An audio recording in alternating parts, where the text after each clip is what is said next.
Hello guys, so today I'm going to show you how to change languages on Crunchyroll. Now there are three types of settings that you can do this. So the first setting is if you want to change the language of the display over here. So for doing that, just simply go to your phone settings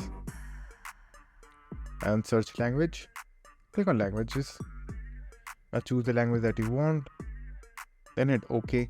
Now if you go back to the Crunchyroll application, you should see the language has been changed over here. So this was the first way of changing languages. Now the second option of changing languages is if you go to accounts at the bottom right, click on that. Then over here you'll find another type of languages, which is audio language, subtitle language.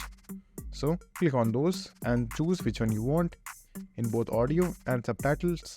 So this was the second way of changing languages, and the third way is the audio language, if you want to filter it by dub or sub. So for doing that, go to browse, click on the filter option over here. Then in the languages, just simply choose dubbed. Then click on update filters.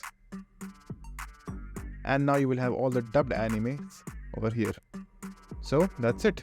And thank you for watching. And do like and subscribe to my channel and take care.